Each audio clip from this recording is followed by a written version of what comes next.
Well, Miami may be the destination, but it's the Homestead Miami Speedway circuit, most commonly the home of NASCAR, that is the first venue of what feels like the start of something very, very special in triathlon. Sitting in third place at this point in time, and look at that perfect form. Absolutely, we've got our 4 models, we've got our 4 athletes out there at this point in time. Memphis Dealer, that's right, all 6'6" of it is sitting right in there at the orange cap in 5th position. Right behind there we have Jason West having a great swim, and at this point in time, this is going to be fantastic if Jason can keep that.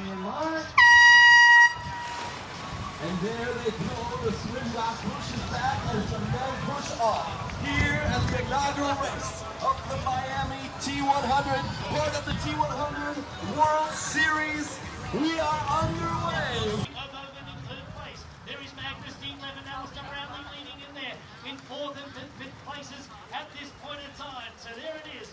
Aaron Royal is going to stand up second, and in first place standing up. Sam Laidlow's first out of the wall. Aaron Royal right on his feet. Rico Bogan, he's just tripped over. It is very sandy. Alistair Brownlee's next. Ben Canoe. We've got Daniel Bakkegaard. Jason West and Matthias Margier are in that group. They're the 2 big people you wouldn't have expected to be there. And at the back of it, Yuri Kuhlin. Overtaking Aaron Royal to be first out of the water today. Rico Bogan from Germany leads the water from Aaron Royal from Australia.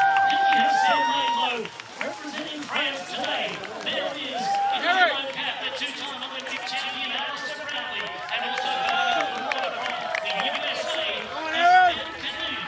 Yes, there they go, up into transition. Menno Koolhaas from the Netherlands. There goes Matthias Margier from France, and also Daniel Bakkegaard, one of our favourites there from Denmark. Yuri Kuhlin going through, and Jason West has had a phenomenal swim today. Will he be able to hang on that pack today? And if he does, we can tell you that just getting out of the water and running up there now is Clement Mignon from France.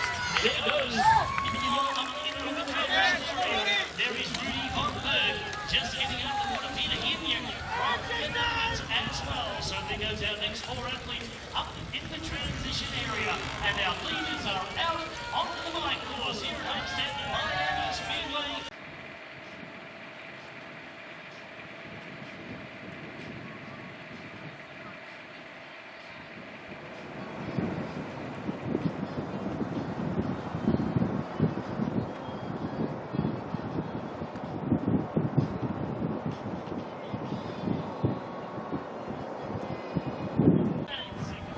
In our top 10, we have Koolhaas and also Daniel Bakkegaard.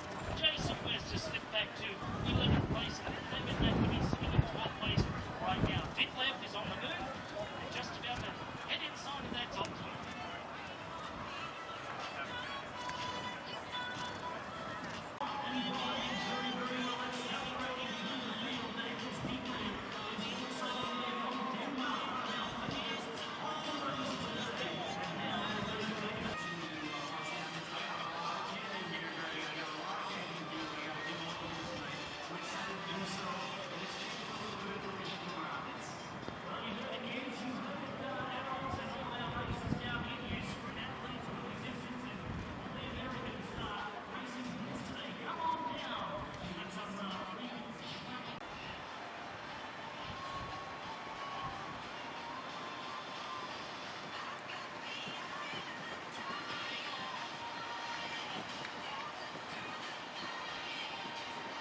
I'm just cool here. I'm just going to hold here because I can outrun them. And so that is really interesting today, whether he will conserve, whether he will finally make the big bike move that we've all expected him to make and want him to make in one of these PTO or T100 Tour kit since the start of this run. Again, we haven't watched him the whole time, but you're correct. They did mention that you couldn't just have it in there. You had to, if it was water, you had to at least take it out, you know, to take a drink. I'm under the impression that it does have to be for hydration, so it has to have water in it or any fluid in it. You know, he is still tactically doing it in a very smart way, whilst putting down what would be some very impressive numbers. But we're seeing another athlete get lapped, and this is crazy. I mean, I believe they're up to 14th position now, so they've basically lapped, you know, 5 or 6 guys. So riding their way into the top 10 almost, and there's no shame in being lapped on this course. By this, like, yeah, that's quite mind-blowing. Another athlete out. Oh no, that's Bradley Weiss. Jan's training That partner. hurts me to see. I mean, he's come from South Africa. He's come a long way. He was always going to face an uphill battle on this kind of course, being such a light athlete. He looks like he's in pain in his back. And, yeah, he's definitely pulled a hamstring or something. He's not walking well, and that's cost them a couple of seconds. But Sam Laidlow has just worked 72 kilometers to close a gap that he never had. Mentally, that would be something you would want to block out at this stage. But, you know, he's here, and I think he's ready, and he's ready to put down a solid performance.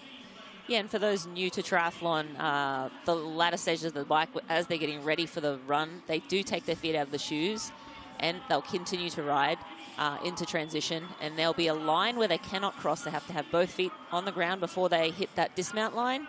If they cross that line, there is a penalty, but all the men adhering to that rule. And these first steps are usually a little ginger, but these men making it look easy. This is my favourite 5 minutes of any T100 race. This last kilometre on the bike into the first kilometre off the run. We saw Alistair Brownlee, he hopped off the bike, looked a little bit ginger. He's all over the place trying to put his bike in there due to the effort he's just put in. But what we see now is these four. Matthias Margier. What a ride this man has taken us on. As predicted, Sam Laidlow out the front because he had the socks on already. So that disadvantage, that's cost him a long way. And remember, they're doing a loop around here. I want to make sure that they're running the wrong way right now, but it's because they're going to catch up to get to the exact 7-lap distance that they need to go. They're trying to cool off, and a problem there. I think that would be a special Grabbing ice. Went back for ice. Stopped for ice. And you can see it is hot out there. Alistair grabbed an ice towel, and he was disgusted with it about 10 seconds later because it was just doing nothing. And you could literally see the spies in his face. For that we could have like an eye out for as well that show, hey, Alistair's hurting here, or is he pretty hard to read? No, Alistair is, I think his body language is clearly indicative. You can tell when his head goes slightly to the side. There was one of the famous events where he managed to push his limit far beyond. When does Alistair Brownlee realize that Ditlev has not only caught him, but he has to start thinking about second and third? Who's behind him that I've got to try to stay in front of if I want to be on the podium here? Yeah, Has he started thinking about that already? Spot away from Alistair Brownlee.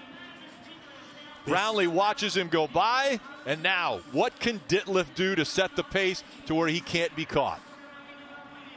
Well, let's see. I mean, Alistair has got a spring in his step. He is trying to keep up. I mean, we'll see how long it lasts. But I'm just glad that everything seems to be performance related. Ditlev was able to get by Alistair Brownlee. He's got 18 seconds on him. Matthias Margier is 45 seconds back from Ditlev, but hasn't been showing the speed that we're seeing out of Sam Long. That's why we're watching and making sure that if Sam Long is coming, we want to make sure to see that gap close.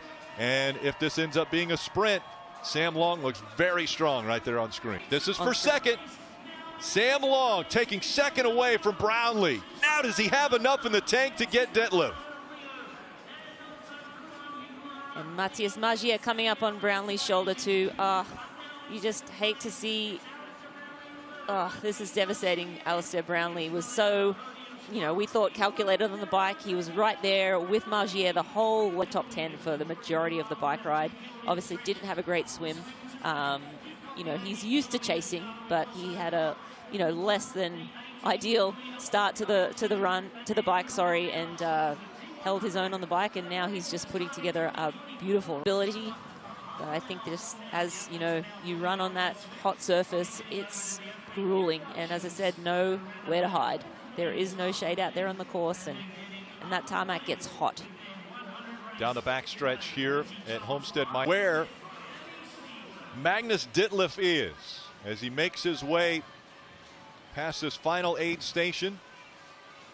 He'll cut back down once he gets on the front stretch, and he will be making his way to the finish line here at T100 Miami. And this will be Magnus's first victory in a PTO event outside of the Collins Cup, I believe. So really exciting day for him. Zipping up the suit, making sure he looks presentable as he crossed the finish line. We've got to show off those sponsors. Yeah, phenomenal day by Magnus Ditlev. But this young man, Sam Long, I love to see him race. Ditlev and Long, 1 and 2. Majurier and Yuri Kulin has passed Brownlee for 4th. Brownlee back to 5th. Koolhaas 6th. Jason West has run his way up into the 7th spot. Bakkegaard in 8th. Laidlow 9th. And Aaron Royal 10th. And now the crowd is right there next to Magnus Ditlev as he'll make his way onto the tunnel. You saw a little bit of emotion. He sort of slight fist pump as he was coming into the finish line here. Just great photos here of the crowd. The favorite coming in, Magnus Ditlev, giving high fives to the crowd as he comes to the finish line, the first ever winner of the T100. And it goes to Magnus Ditlev. Ditlev getting congratulations from his team. We know Sam Long is coming in right here and cheering on the crowd. They're cheering on him. Sam Long, second in the T100 Miami.